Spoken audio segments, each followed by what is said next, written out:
I've never seen this man before in my life. My son said those words clearly, deliberately, loud enough for every person sitting around the stone fireplace I'd built to hear every syllable. He didn't flinch, didn't blink, just looked me straight in the eye and lied with a confidence that took my breath away. If you'd told me a year ago that my son would stand in my living room and declare me a stranger, I'd have laughed. But there I was, 62 years old, standing in the doorway of a cabin I'd spent 4 summers building with my own 2 hands, smelling my own pine smoke, and hearing my own child erase me to impress a woman's wealthy family. Let me know in the comments where you're watching from tonight. And stay until the end, because what happened when I opened my laptop changed everything for everyone in that room. The drive up to Smoky Ridge usually takes me about 3.5 hours from Knoxville. I know every curve of that mountain road, every mile marker, every bend where the tree line opens up, and you catch that first glimpse of the ridgeline in winter. My late wife, Lenora, used to say that drive was the real vacation, that by the time we reached the turnoff on Crestwood Loop, whatever was weighing on her was already starting to lift. She passed 2 years ago this past October. Pancreatic cancer, 14 months from diagnosis to the end. I hadn't been up to the cabin since the summer before she died. It had been sitting there, fully furnished, fully maintained, the generator serviced each fall by a neighbor down the road, just sitting, waiting for me to be ready. This Christmas I decided I finally was. I'm a retired civil engineer, 34 years designing bridges and mountain infrastructure for the state of Tennessee. I'm not a man who talks about his feelings easily, but I'll tell you this. That cabin is the most personal thing I've ever built. Every log was hand-selected. I poured the foundation myself over one Thanksgiving weekend with my brother. Lenora picked the kitchen tile.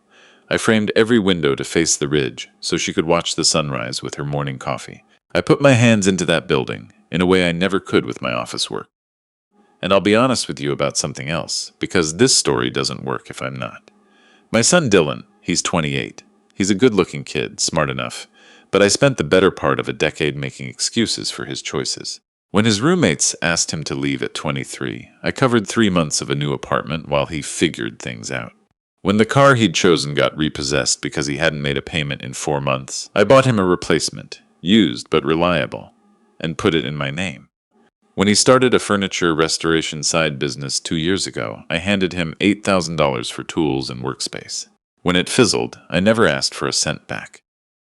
I thought I was being a good father, a widower doing right by his only child. What I was actually doing was removing every guardrail between my son and the real world. I know that now. I've had 2 years of sitting alone in my house in Knoxville to be honest with myself about my part in what happened that December night. And I'm telling you this up front because it matters to the story. I arrived at the cabin just after 4 in the afternoon on December 23rd. The sun was already dropping behind the western ridge, throwing long blue shadows across the snow. The gravel driveway up to my property holds maybe 2 vehicles comfortably. That evening it held 5, a black Escalade, a silver Audi, a white Lexus SUV, a green pickup I didn't recognize, and Dylan's Civic, which is registered in my name and insured under my policy. I sat in my truck with the engine running for a moment, just taking it in. Every window in the cabin was lit. I could hear music and laughter even through the glass from 40 feet away. Christmas lights I had never strung were blinking along the eave of the porch. Dylan knew about the spare key behind the propane box. I'd given him the combination 2 years ago after an ice storm, asked him to check on the place. He was the only person I'd ever told. I didn't knock, I owned the cabin, so I walked in.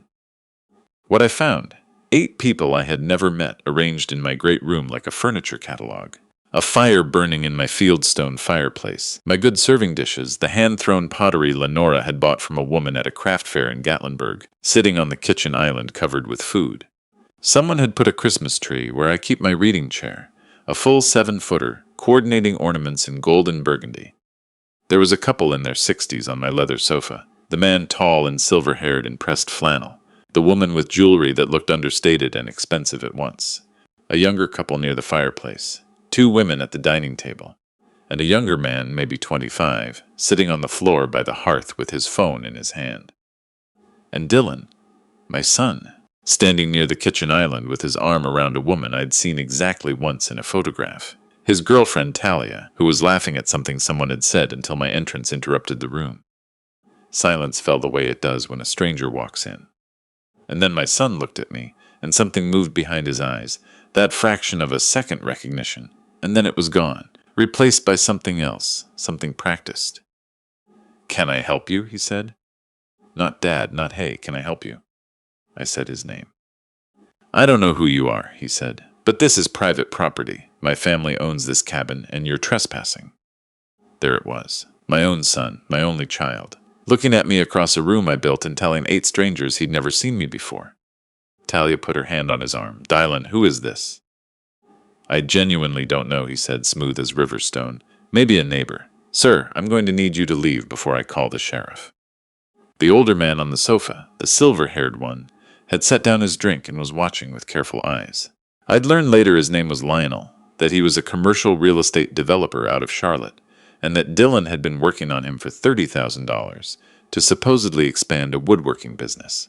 I'd learned that Dylan had described this cabin to Lionel as a family mountain property that would be fully his once his father signed it over. I'd learned a lot of things before that night was done. But in that moment, all I knew was that my son had just denied knowing me to a room full of people he wanted to impress. "Dylan," I said, keeping my voice level, "I'm your father. This is my cabin. I built it. Every room, every beam, every piece of that stonework behind you." "He's a neighbor," Dylan said to no one in particular, addressing the room as though I weren't standing right there. "About a half-mile down the road. There's been a property line dispute. He does this." He looked back at me.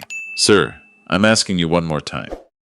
"Sweetheart," that was Talia's mother, Judith, speaking up quietly from the dining table. "He knows your name." Silence again. Dylan recovered fast. He's always been fast. I told you, he's heard it before. This is exactly the kind of thing he pulls. Lionel stood up from the sofa. He was a big man, north of 6 feet, and he moved the way people move when 40 years of closing commercial real estate deals has taught them not to waste motion. "Young man," he said to Dylan, "if this is your property, this should be very simple to settle." "Of course it is," Dylan said. "Then show me proof of ownership." Lionel folded his arms. "Deed, tax record, utility statement, anyone will do." Dylan's jaw moved slightly. "Everything's at my place in Knoxville. I don't carry property documents on vacation." "Then I suppose we're at an impasse," Lionel said, and he looked at me. "Sir, do you have anything?" "I have everything," I said. I pulled out my phone.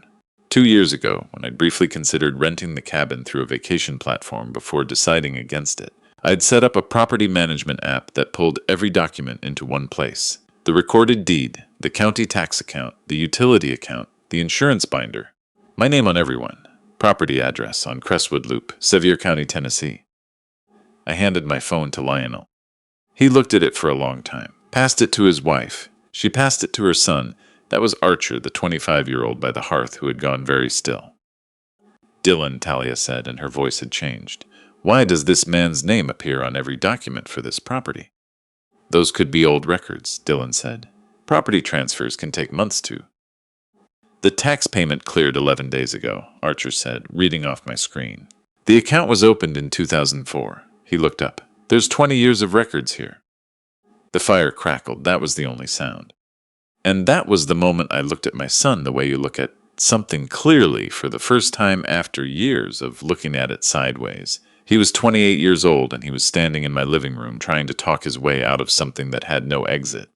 He'd brought a woman's family to my home, told them it was his, and was now watching it dismantle in real time. Lionel turned to Dylan. His voice had gone quiet in that particular way of men who do not need volume to make a point.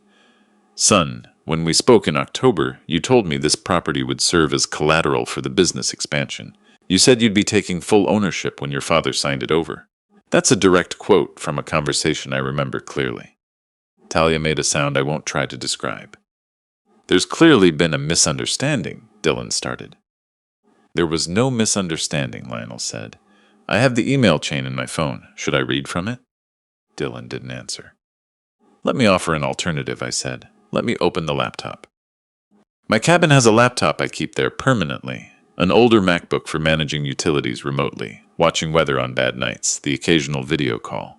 When I'd walked in, I'd noticed it open on the kitchen counter, screen dimmed but still awake. Dylan had been using it and hadn't logged out of his email. I walked to the counter and touched the trackpad. The screen came up, his Gmail still open. I opened the sent folder. I want to be clear about something. I am not a vindictive man. I'm a 62-year-old widower who drove 3.5 hours on a cold December evening because he missed his wife and needed to sit in the place where she was most alive to him. I didn't come up that mountain looking for a confrontation. But I spent 34 years building structures that had to hold under load, and I know the difference between something sound and something hiding its cracks. I found the email to Lionel dated September 14th. I read it aloud. The room was so quiet I could hear the snow. In the email, my son described this cabin as a mountain property that had been within the family for over 20 years, and explained that his father had verbally committed to signing the deed over as a Christmas gift, making the property entirely his and available to serve as collateral for the business loan. He noted the estimated current value at between $400,000 and $450,000 and expressed confidence that the transfer would be complete by Q1.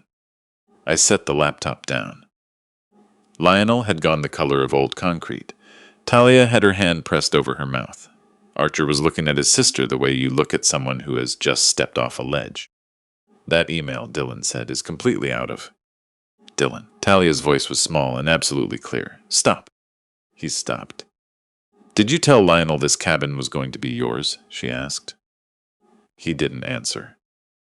Did you tell him my father was going to invest $30,000 in your business? Silence. Did you know, she continued, and her voice didn't break, but it came close, that none of that was true when you said it? Judith reached across the table and covered her daughter's hand with hers. I looked at Lionel. I'm sorry you were brought into this. You seem like good people. None of what happened tonight is your fault. He nodded once, stiff but dignified. What do you want to do about the current situation? I'd like everyone out of my cabin, I said. An hour, that's all I'm asking. Of course. He was already moving, his wife rising beside him, Archer collecting himself from the floor. But first I took out my phone and I did what I should have done 4 years ago, when the first car got repossessed, when I wrote the first check, when I started treating my adult son like a dependent who had never needed to learn that the world pushes back.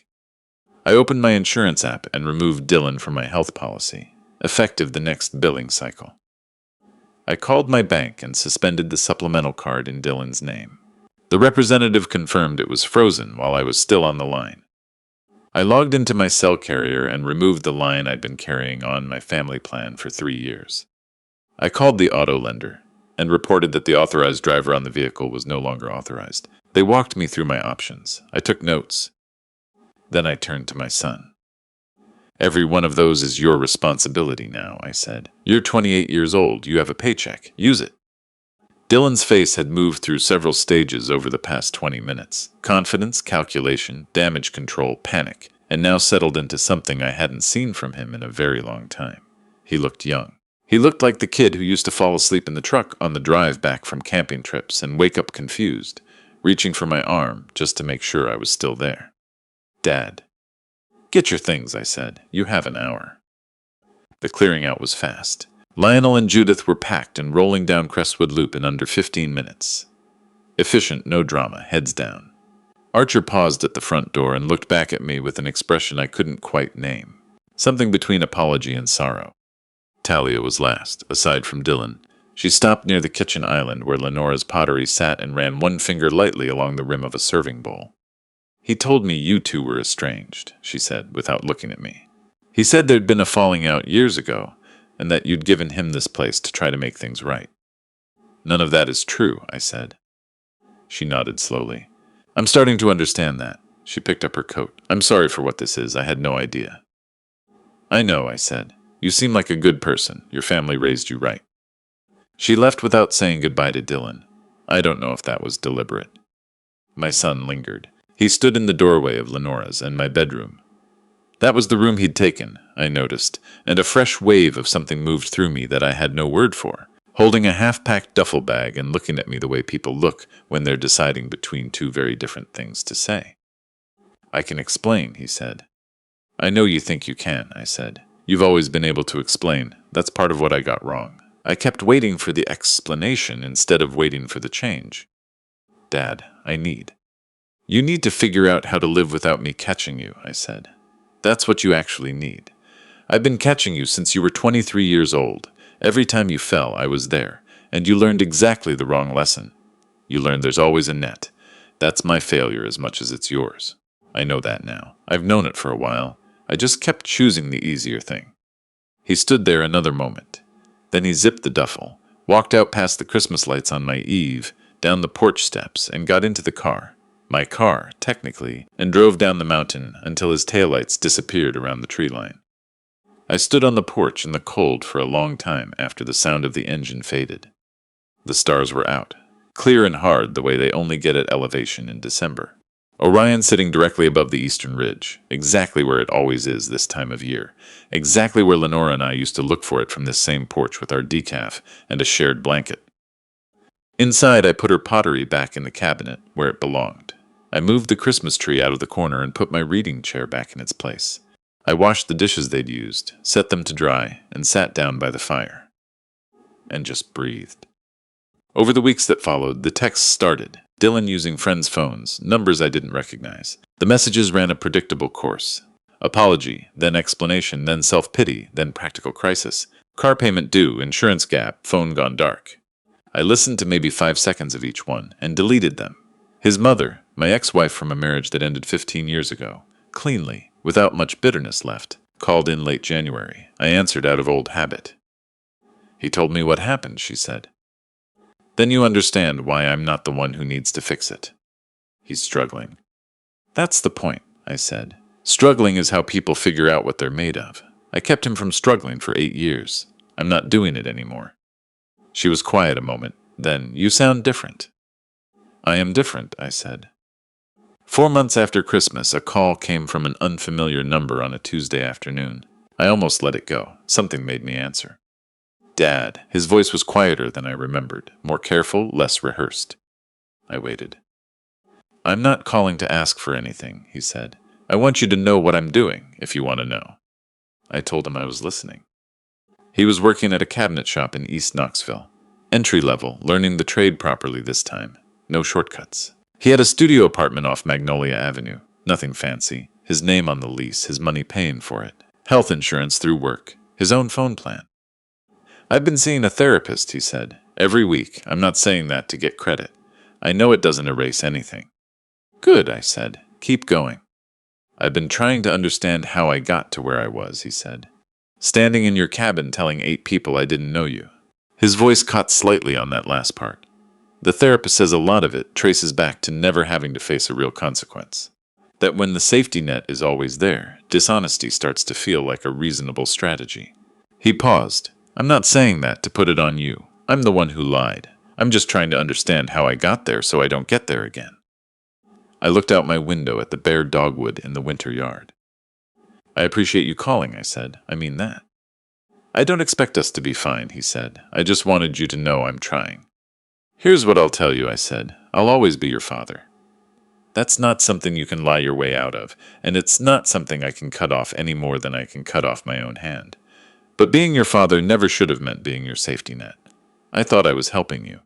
What I was actually doing was making sure you never had to find out what you were capable of. That's done. I know, he said quietly. What I need isn't a phone call. It's time. Maybe you call me again at Christmas, and maybe we sit down somewhere and start figuring out whether there's something worth rebuilding. But I'm not in a hurry, and I'm not interested in shortcuts, and I'm not going to let guilt make my decisions for me anymore. I paused. Can you understand that? Yeah, he said. Yeah, I can. Good. Take care of yourself. You too, Dad. I set the phone down and sat with it for a long time. Maybe he was genuine. Maybe this was a longer strategy, a new approach after the old one stopped working. I've sat with both possibilities plenty. But here's what I've come to understand. It doesn't change what I have to do, whichever one is true.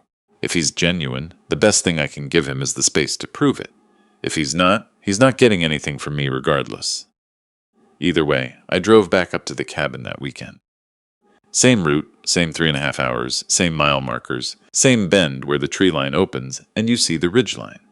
The snow had retreated off most of the road, but was still deep up at elevation. The cabin was cold when I unlocked it. The good kind of cold. The kind that means a place has been waiting for you, rather than being used without you. I built a fire in the fieldstone fireplace, put the coffee on, sat down in my reading chair, and watched the afternoon light move across the ridge the way Lenora always loved to watch it. The hardest lesson I've ever learned isn't an engineering principle. It's this: the most load-bearing structure in a relationship is often the one you're not aware you built. The habit of always being there, always catching, always absorbing the cost so someone else never has to. That structure looks like love. Sometimes it is love. But if it's the only wall holding someone up, eventually it stops being support and starts being the thing preventing them from learning how to stand. I built that cabin beam by beam with my hands over 4 summers. I knew every joint, every load path, every place where the weight transferred. I spent 28 years building something else too, without ever looking at how it was put together. The cabin still stands. The other thing, I'm still figuring out, but I'm doing it from the right place now, on the right side of the door, in the only chair that was ever mine to begin with.